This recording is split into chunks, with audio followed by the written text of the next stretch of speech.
fiddle with this, I am going to also tell a story, like everybody else.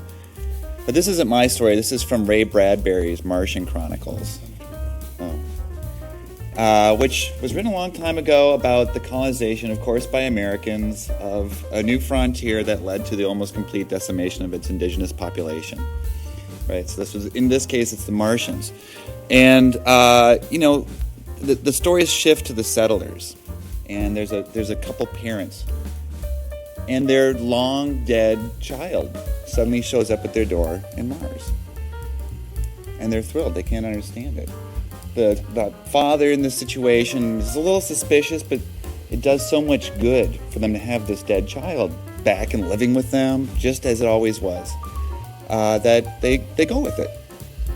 And one rule is the child says, "You can never take me to town," which they break, of course, because this is a story and they're Americans, right? So we don't do what we're supposed to do. So they take the child to town, and the child disappears. And suddenly, a new family has had their long-dead child appear. And this is, in fact, the last Martian on the planet, and it becomes whatever we crave. Okay. I'm going to sit with that for a second. My thing I was thinking about, I knew that there'd be lots of really great content about what we need to be doing in positive psychology. And part of it is, so in every talk, it was, we need positive psychology to do more of this or more of that. And I'm still, I have to say, I'm not even sure what positive psychology is. So I wanted to sort of think about that question. And where is the most there in positive psychology? So this is the first one, right? We believe that a psychology of positive human functioning will arise that achieves a scientific understanding and effective interventions to build thriving individuals, families, and communities. So that's from the American Psychologist paper. This is from Penn, so it must be true, right? Positive psychology is the scientific study of the strengths and virtues that enable individuals and communities to thrive. This is from the Authentic Happiness website. Positive psychology is a new branch of psychology which focuses on the empirical study of such things as positive emotions, strength-based character, and healthy institutions. And the Canadian Broadcasting Company says positive psychology puts it this way: where traditional psychology is focused on diagnosing and treating various types of mental illness like depression, positive psychology focuses on the positive side of life, on making people are happy most of the time, even happier. Ooh, right? And then TED. I think every talk should have a TED in it. It's this great website. They show amazing talks by amazing, brilliant thinkers. Teaching, education, design, I think, is what TED stands for. Positive psychology, this is the blurb for Seligman's talk. A field of study that examines healthy states such as happiness, strength of character, and optimism. And I thought this was sort of interesting then. So this is why I wanted to have this as the last quote. As it, whatever it is, in a sense, moves beyond a focus on disease, what can modern psychology help us to become? And so in a sense, are we really talking about modern psychology when we're trying to understand what positive psychology can, should, must, will do? Or are we talking about positive psychology, and is positive psychology the Martian child, the last Martian that's everything that we want it to be? So this is good. This is quick, but we've got some slides, right? So these are the sections of the Canadian Psychological Association. You're required to memorize them. But I went through, and I thought about this. Okay, this is a lot of sections. Wait till you see the APA section list. And said, okay, so which of these divisions am I confident that there has been research that one would call positive psychology, according to all the definitions, or any of the definitions, or just kind of what we're talking about right now. Because I'm so technologically savvy, I changed the shape of the bullets to make it look like I checkmark things. The ones that are checked are divisions I'm fairly confident you can find positive psychology research in the field of. And the ones in orange, I'm not saying there isn't, but I'm just not sure. So the ones in orange, community psychology, I think so, but I didn't want to say it. Criminal justice, I know grad students who are interested in this, positive psychology in prison systems. I'm not sure if I've seen that published yet. Psychoanalytic and psychodynamic, we just heard actually that there are people who are curious about that, so that's going to change. Psychopharmacology, kind of maybe, depending on where you put that basket, and how you feel about beta blockers removing traumatic anxiety memories. And rural and northern psychology, just because I I'm sure it is, but I don't really exactly get that one. And women in psychology, again, I'm just not confident. But probably some of you are thinking, well, actually, let's put check marks by those too. Okay, so here's APA. There's 56 sections, which is interesting in and of itself, right? I was kind of thinking, like, I wish I was younger, but sometimes I wish I was older so I could have a perspective of how some of these divisions have blossomed or faltered or what's happening with them. Is this something that has happened 10 times before, like we keep reinventing the same thing? So, and I just went for color coding so you get sort of like a visual impact. And I'm pretty sure that like almost 50 or 45 of these sections have research that positive psychology would recognize and positive psychologists would recognize.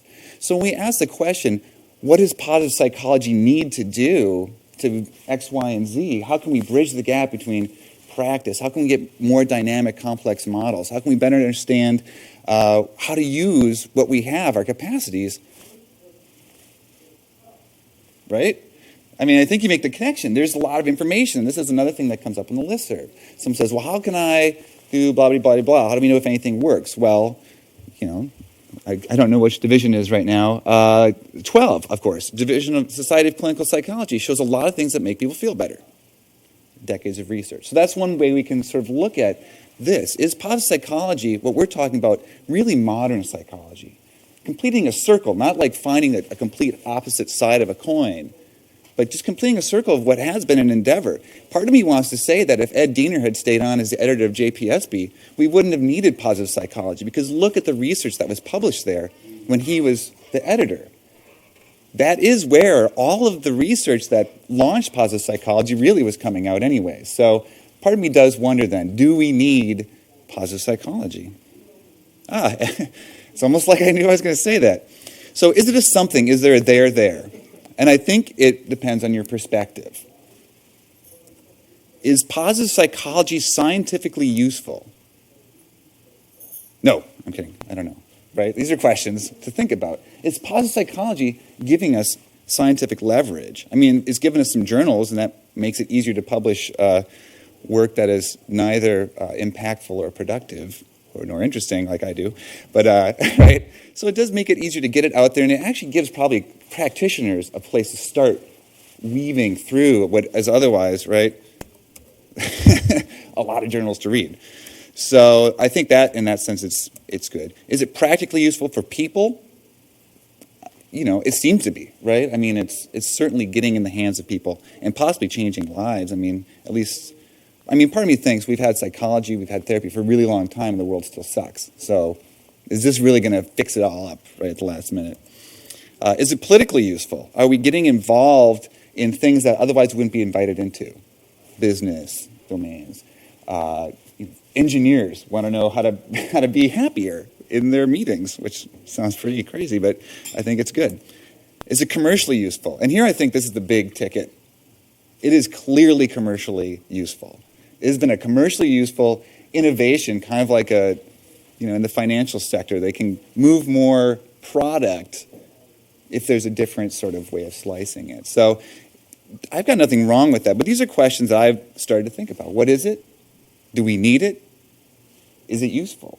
And I'm not here to answer anything. I'm just thinking these are questions that I think people will be juggling to some degree. And part of this goes to, why is positive psychology racing so far ahead in the public marketplace? And why are, stodgy,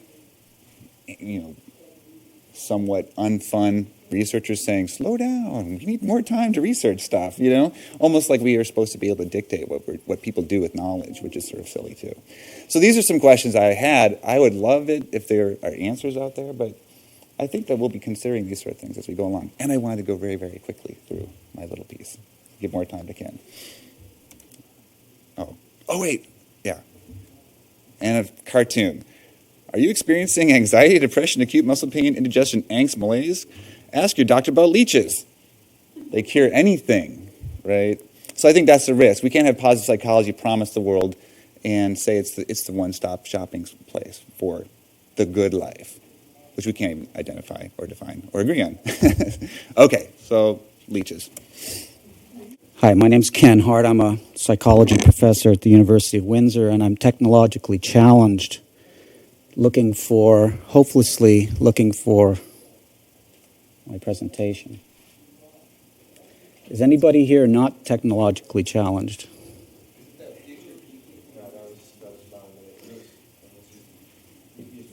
At once it was on the tabletop. What's the name of it?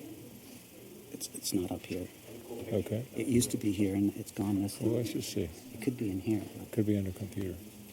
Is it on a disk? It used to be on the tabletop. Here. Okay, that's not it? Okay. Do you have it on a thumb drive? It's right here. Okay. Yes, it did. I had it on the tabletop ready to go. I said I didn't want to have a problem. And I tried everything I could in terms of planful problem solving Go on and to get started. avoid having this happen. What's the name But of I'll be talking about the future of positive psychology. And for my presentation, I took stock of the past.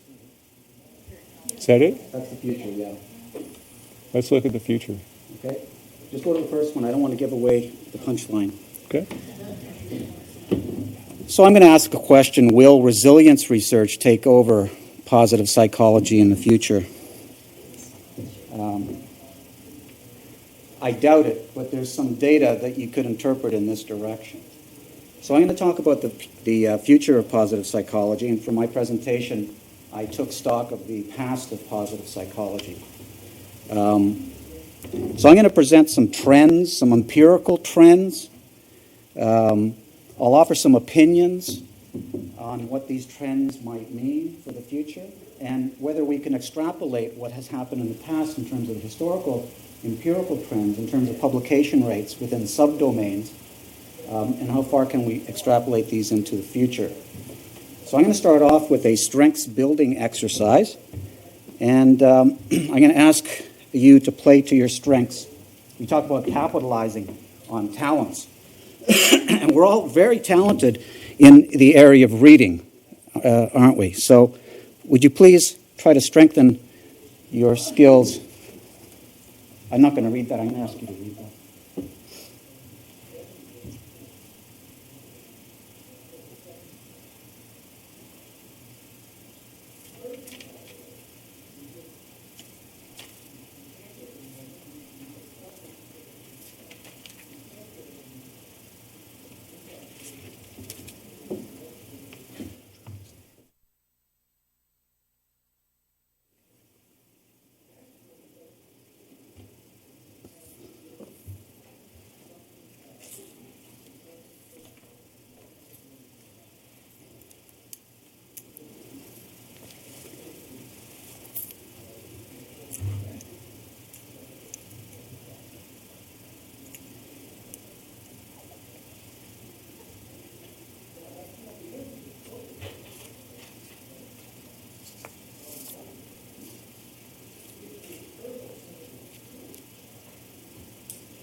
If you're a speed reader and you're done, start daydreaming and looking around so I know that you're done.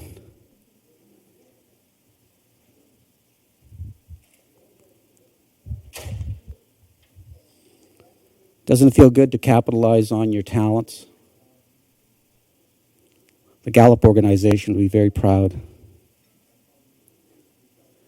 All right, we're going to dissect this, but this is just to orient you and sensitize you to some of the data.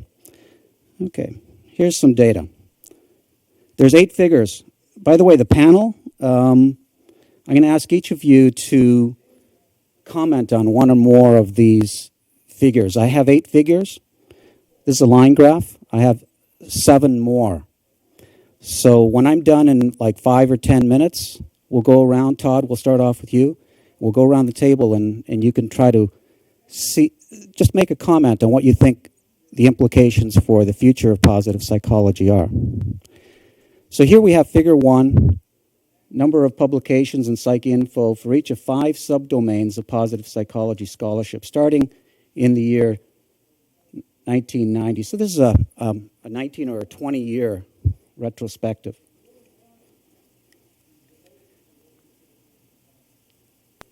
We use some inclusion and exclusion factors for resilience. These are keyword searches. So anything that showed up, if resilience showed up in the keyword or in the abstract, it was counted. So as you can see, resilience was actually ranked second from the bottom 20 years ago. Now, 2008, 2009, we've got about 1,600 publications in that year alone.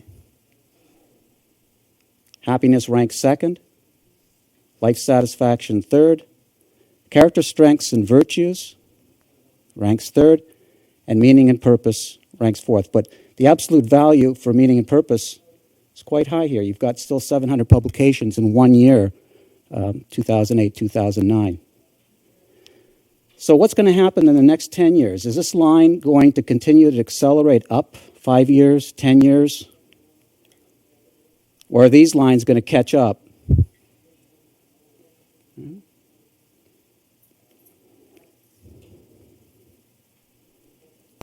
So just remember this 1,600 here. We're going to come back to that in a second.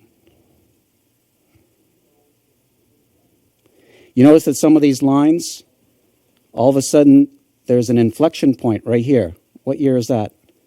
02, 03. Something was happening in 02, 03 where character, strengths, and virtues started to take off. You see, this is not a linear. There's a inflection point right there. Is that a Seligman bandwagon effect? Right. Is that a delayed reaction to 1998 APA speech? Is that a delayed reaction to the American Psychologist 2000 publication? Yeah, I'll leave that to you. How about this one? Resilience. Look where that, we got one line right here, and then we got another line right here. So this inflections point right there. That's 2000 and 2001. Seems a little premature. Maybe some people really got enthused with Marty's 1998 presidential address on positive psychology, but that's still a little bit too premature right there, 2000, 2001. I mean, by the time it gets through peer review and all the revisions, it's going to take a couple years. So I don't know what happened here at that inflection point. Let's move on to figure 2. Okay, so we have number of publications, PsycInfo, for each of 3 subdomains of positive psychology scholarship. Look, there's nothing happening in the 90s, in the early. Everything happened beginning in the year 2000, 2002.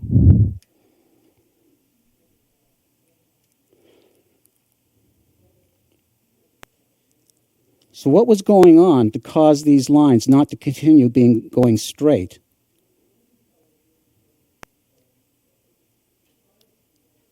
Something going on. Is that a Marty Seligman bandwagon effect? Or were there contemporaneous things going on? Were there funding agencies and foundations who made that a priority and started funding scholars? And that Marty Seligman was one of them.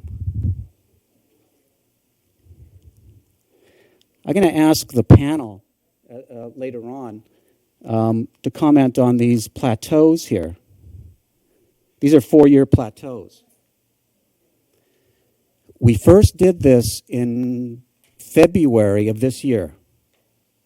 We thought maybe the University of Windsor's CD-ROM for PsycInfo was faulty, and it wasn't just picking up all of the journals. So we went back 2 weeks ago, and we did it again. So there was a 6-month lag between the first time we searched PsycInfo at the University of Windsor Library and the second time we searched PsycInfo at the University of Windsor Library. And there was only like 6 or 7 more publications per category, but we got the same plateau effect. Are these going to continue to plateau out? Are we not going to see an acceleration in the future in the area of flourishing? Or is this just a blip, a random blip? I showed this to Ev Worthington. He said, that's just a random blip. He said, I've done stuff exactly like what you're doing in the area of forgiveness research. And he has found these really weird blips where there's just nothing going on, and then there's a huge acceleration 5 years later, and then it's just a random fluctuation. But look why it's just specific to flourishing, the good life, and the life worth living. But if you go back, you see no plateau here for resilience, no plateau for happiness, no plateau for life satisfaction, not really. And there is one here for character and strengths and virtues, and there's a little bit of a plateau here for meaning and purpose. How to interpret that? I really don't know, and that's why I want to hear from the panel. One suggestion that I thought was maybe there's a saturation effect. Maybe the number of scholars out there and the number of practitioners out there who are potentially interested in positive psychology are already aware of it, and there are no more new takers that we can sign up to the positive psychology bandwagon. The bandwagon is full. There's no more room. I don't know if that's what it is. I hope that's not what it is. So this is puzzling to me, and I'd like to hear from the panel, and then maybe we could stimulate some conversation in the room. But here we got empirical data and opinions to follow. Now, if we take, this is figure 1. These are the data here. And this is figure 2. This is tier 2. This is tier 1. I call this tier 1 because, look, you've got 1,600 publications here, and the base rate is very high here. Look at 400 to 1,600. That's tier 1 research. This is tier 2 research. Look, there's only 120 for the max, flourishing. And that's a lot lower than 1,600, right, for resilience. So that's tier 2. So if you put them in perspective and you add up all of just the year 2008, 2009, and you take all the tier 1 research, right, resilience, happiness, life satisfaction, 5,016. And you take all of the publications for the 3 subdomains of tier 2, right, flourishing, right, life worth living, it's only 201. So that gives you a relative proportion of what's happening in these subdomains of positive psychology. And this is the domain that seems to have plateaued out. It's not that resilient. Okay. So here I've got them in ascending order. Just for the year, publication psych info for each year of the 8 subdomains of positive psychology for only the year 2008, 2009. And there's the resilience with the nearly 1,600. And so I've got them arranged in descending order.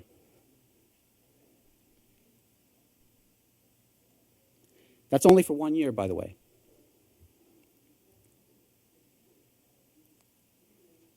Is this a prognostic indicator of the future of positive psychology? Now, Todd's a big fan of complexity, and so I started thinking it's probably a little more complex than this. Resilience researchers, some of them are interested in happiness too. Resilience researchers, some of them are interested in life satisfaction, or vice versa. If you consider yourself to be a happiness researcher, you might be interested in resilience. All right, so I combine them. The next chart, or the next figure, looks at the subdomain within the area of resilience that is also concurrently interested in simultaneously studying happiness in relation to resilience. So we're going to see this co-occurrence. I also, in the next graph, will show you, the subdomain within resilience that combines simultaneously resilience with life satisfaction, combines simultaneously resilience with character, strengths, and virtues. So how does it play out? Because I'm thinking maybe resilience research has the capacity to synthesize or integrate the other subdomains, the cross-fertilization of these subdomains. Okay, so let's start off with this. We just saw this on the far left, right? This 1587. So there it is again. And I want to contrast that to the next figure, figure 6. So here's the figure 6, the number of publications within 4 subdomains of resilient scholarship. This is just for 1 year.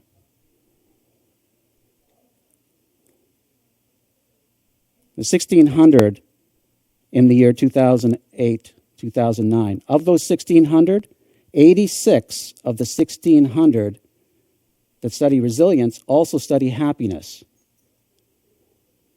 71 of the 1,600 resilience papers are also studied meaning and purpose simultaneously. So you see how it shakes down, and only 15 of the 1,600 resilience papers simultaneously studied character strengths and virtues in the 1 year, 2008, 2009.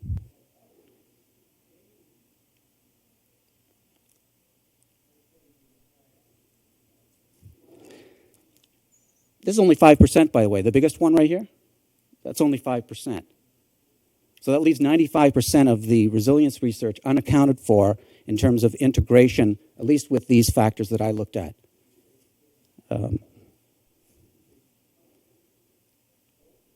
I don't know what implications this has for the future of positive psychology, but let's take a look at a trend over time, because then we can extrapolate into the future. This is just a 1 year snapshot, right? All right. Figure 7, number of publications within 4 sub-areas of resilient scholarship for the last 20 years. I'll let you just look at that and see if it makes sense to you.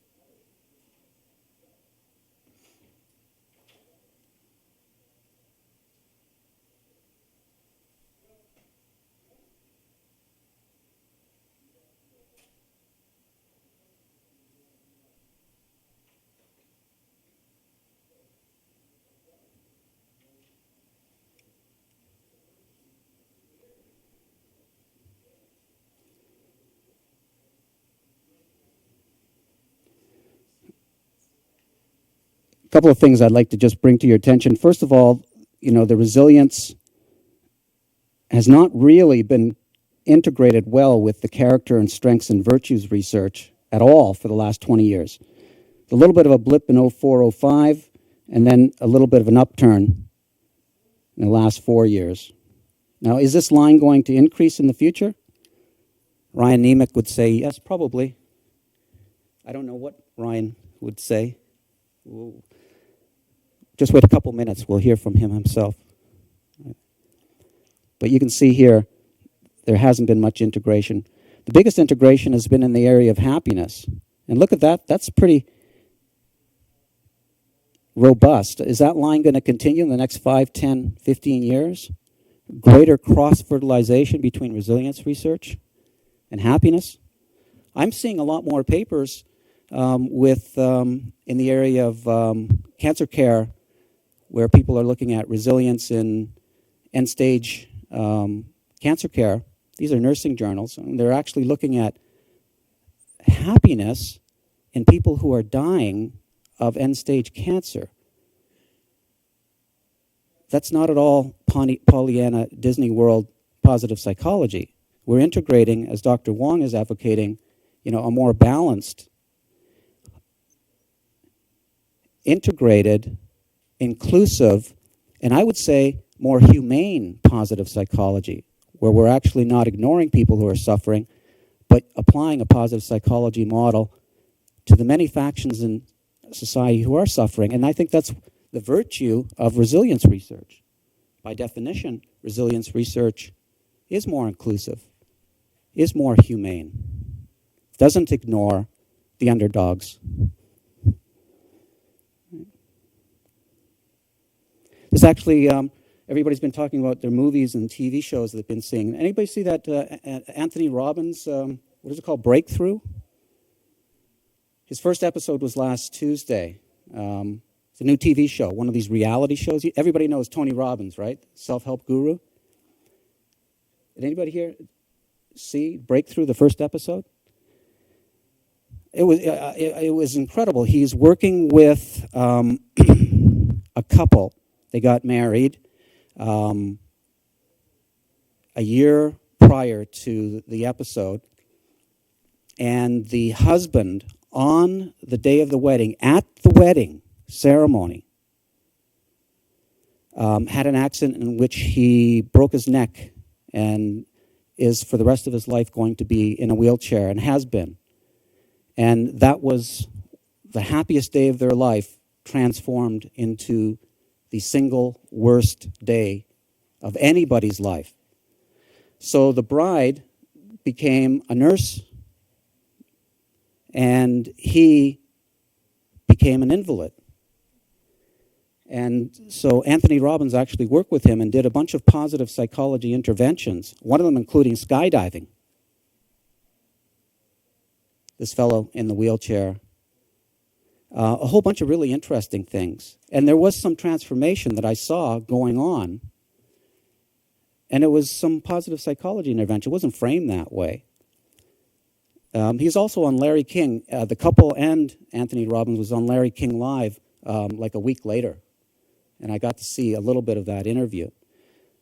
So if you have a chance, take a look. I mean, it's a great example of how positive psychology is being applied in non-traditional areas that have been neglected and underserviced in the area of positive psychology. So I think in the future, if this trend goes up, we can accuse positive psychology less and less in the future of being Pollyanna Disney World in its orientation. Okay, and this is the last slide, and I'm passing it over the panel, starting with Todd. Number of publications within 3 sub-areas of resilient scholarship. This is Tier 2 research, the Tier 2 research. So resilience and flourishing, of the 1,600 publications on resilience in 2008, 2009, only 10 of them looked at flourishing. Of the 1,600 in the year 2009, only 1 of them looked at life worth living, and none of them looked at the good life in relation to resilience. So these are areas of potential integration for the future. All right, so with that, I'm going to try to engage the audience, starting off with the panel. 10 years ago, we have the first positive psychology symposium here.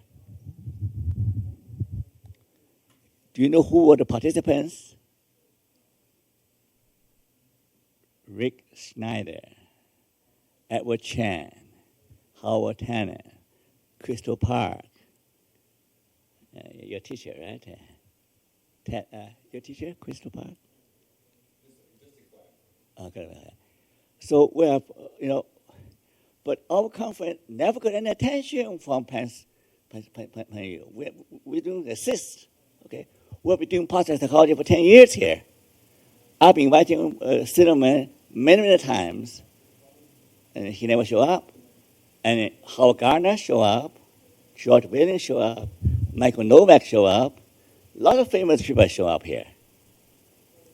So if we can get Martin Silverman to the conference, I'll be very happy. Okay, so I try very hard to get him here so we have a debate or discussion.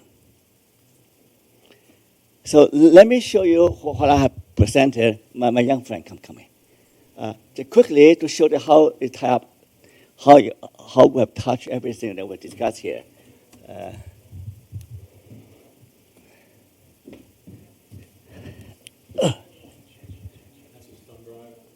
Come on, okay. Quick. Now, about your comment about research, about here. I think sometimes we can hinder research by got locked into the instrument. Possible, right? For example, on speciality, VIA, the thing on spirituality, is really doesn't do justice to the wealth of research on spirituality. So what I'm saying is that let's do not be locked into a particular instrument if that is it. Because as he's correct, the validity of any instrument is based on research, constant validity, based on research. So you say, oh, we don't know research anymore. We got instrument spirituality. That's VIA. But that will be really prohibited. Similarly, on mindfulness. If we interpret mindfulness purely in terms of the character strengths, we again prohibit research.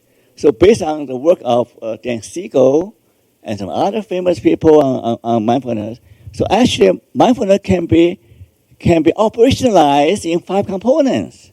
It's called ocean. Openness to experience. Openness. E. O. C. Compassion. Have kindness towards other fellow beings. Compassion. Ocean. O. C. E. E. Empathy. A. Attention.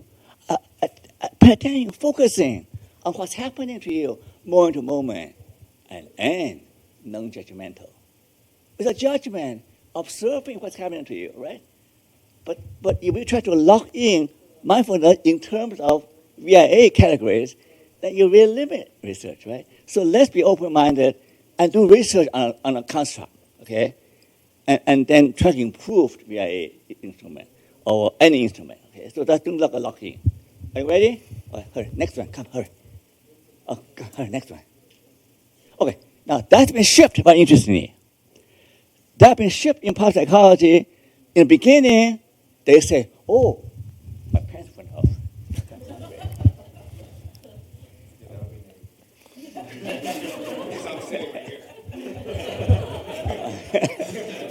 I have lost weight after cancer. I lost weight, okay? So it's a bit loose, okay? But I'll be careful now. Right? So there's a shift in pop psychology. At first, there's too much research on pathology. We got to pursue psychology with ego bigger, right? That's fair enough, right? But the corrective motivation, justification is not sufficient to sustain psychology, right? So I criticize psychology. Many other people criticize that. See, now they change the tune. Now they say, "Oh, psychology. Oh no, not just about happiness, but psychology is about healing the world, building the best." No, Silverman said that. My friend Peterson said that. They have changed the tune now because of the criticism. Okay, so give them credit. Okay, but to me, it's like lip service. Because when I look at this, there's no sincere attempt to say, how do we incorporate the negative part? And how to make it negative part work together to promote humanity, to improve helping. So their thinking is that, implicitly, the assumption is that all you need to do is to enhance happiness, enhance stress, and the negative will go away. So don't need to worry about incorporating, but actually the negative holds great potential for transformation, for character strength, for happiness. Great potential. So that's why I'm trying to say, so what I'm saying is, now next slide.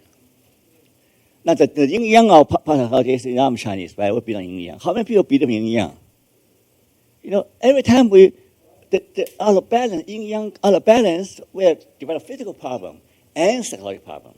So the best way for mental health, for happiness, for joy, for better society, is to strike a balance between yin and yang, between the dark side and the bright side.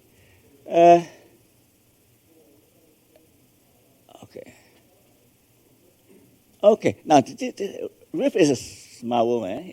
That's what he said, right? The dialectics between negative and positive, right, is dynamic, dialectic. I like her. A smart woman. She's way ahead of the guys, right? we are kind of similar in another people in terms of well-being understanding. I told her, I said, you're a gold standard for well-being research. She's very happy about that. Okay, next slide.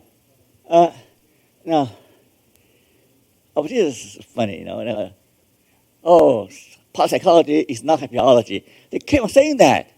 But in actual fact, everything is subsumed under happiness, as you mentioned, okay? Next slide. Now, Silverman defined outstanding happiness in terms of living a pleasant life, engaged life, and meaningful life. That is the sum total of the good life. The good life is happiness. Meaning is a little category, it's a little part of it. I want to flip it wrong. I said, put my finger. I said, meaning actually should be the bigger thing.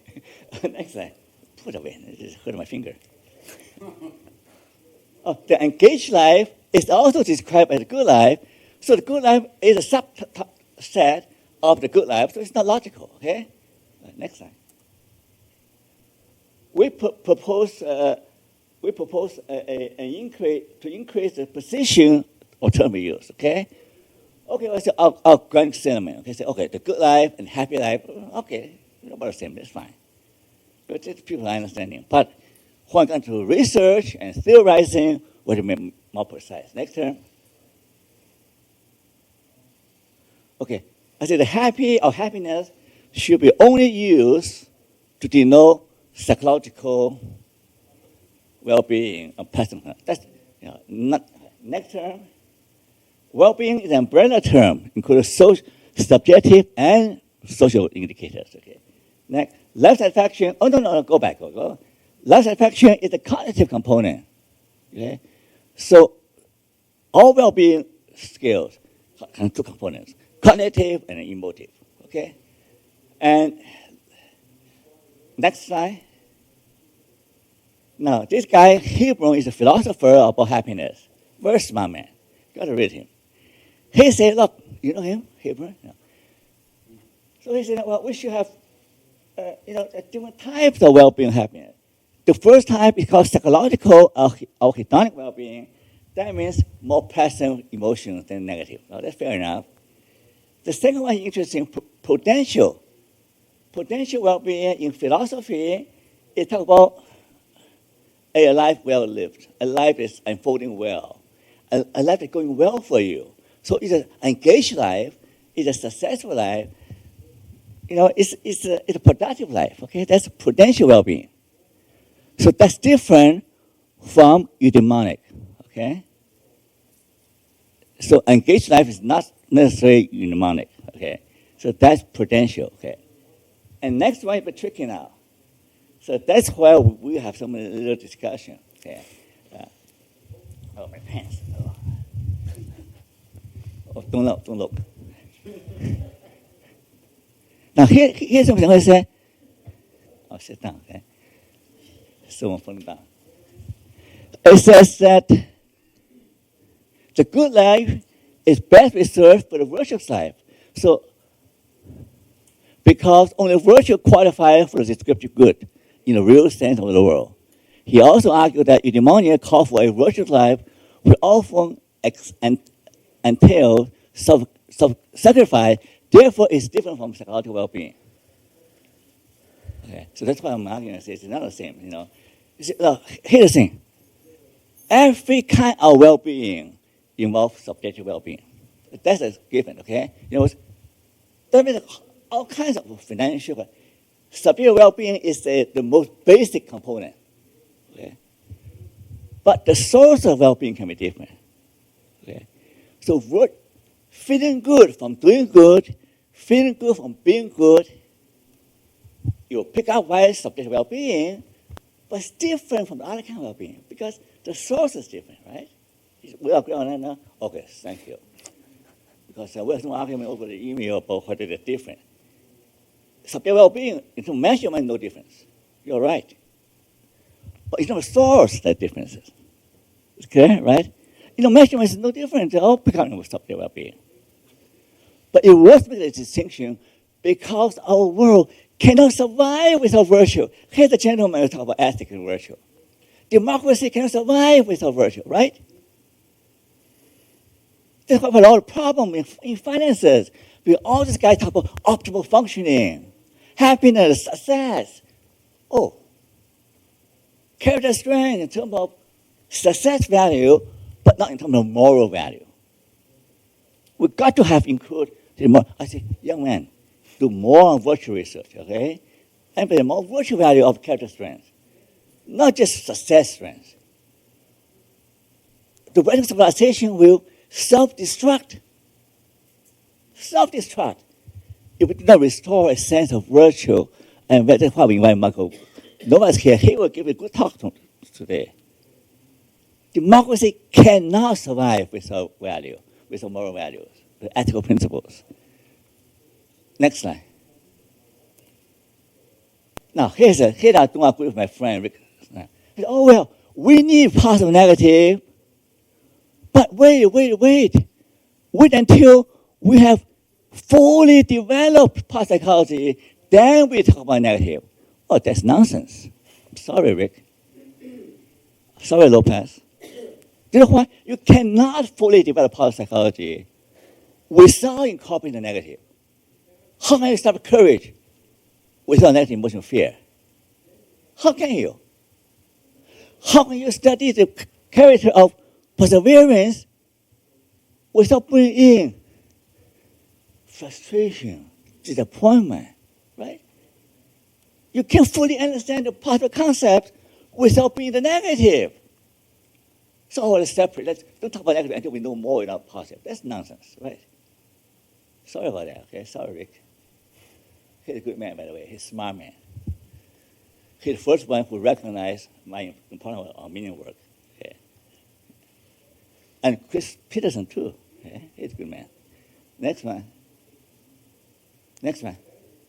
Now, here I say, well, maybe it starts with taxonomy. All science began with taxonomy, right? Chemistry took off because of the table, right? Chemical table. So all science began with taxonomy. So here I am. I offer you this. I say, well, too much positive psychology will focus on outcome measures. But let's take the whole thing. Let's start with, say, antecedent condition can be positive or negative. Okay? Adaptive processes, okay, can deal with both an outcome. Now, here's something. Negative antecedent condition can also be a source of well-being if you have the appropriate adaptive process, the dynamic process, acceptance, enduring, transcending, transforming. If you're able to rise above cancer, so I have cancer, right? You're able to rise above cancer, able to transcend cancer, transform it, that makes me vital, right? Because that makes you not free of death, makes you fully alive. So that whole thing, see, that process is called resilience process.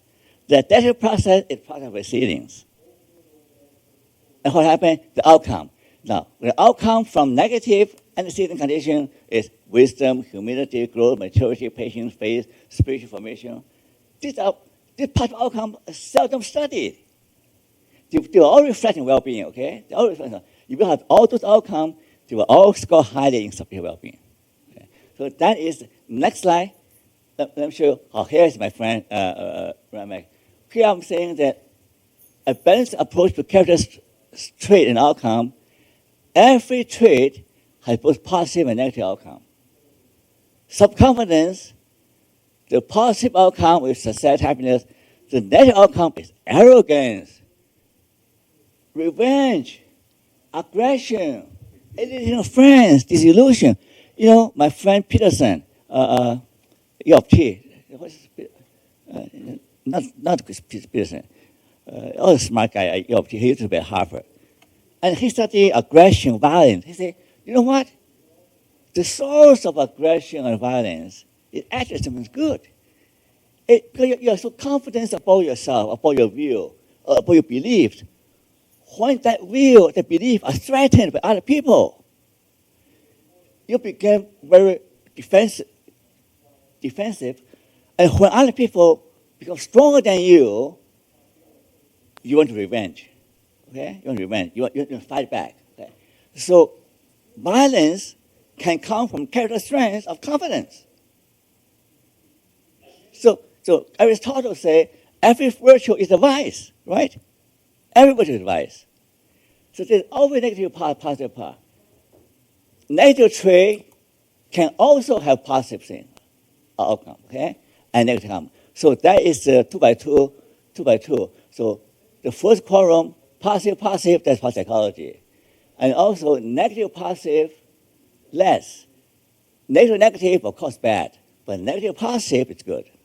And positive, negative is bad. See, positive, the limitations to the hope, the limitations to love. But these limitations are good for positive psychology because they're boundary conditions, right? So all the 4 columns need to be studied. Next slide. Although for the people from China, Japan, they're more collective. There's a growth-oriented motive for both self and others. Outcome measures. Next. Group and others. Okay? So the huge gaps in psychology because we ignore the collective orientation. Next slide. A balanced definition. PP is concerned with the scientific study broadly defined that include quality research of what enable people. Catching a train. So Okay. Great stuff, though. That's what I'll thank you. Oh, keep in touch, okay? Absolutely. Take care, Mike. What enables people to survive and flourish individually and collectively in sickness and health, poverty and prosperity, not just for peace and prosperity, but for every situation. People seek to bring out the good and transform the bad. Okay? The next slide. Now, here are 4 pillars of psychology: the imperative of virtue, the centrality of meaning, the necessity of resilience, and the source of well-being. So these are 4 pillars. I'm showing the beautiful chart. Up there. The one at the end. Showing chart. The beautiful. Okay, yeah. Now here answer your question. Now this shows you the dynamic version of.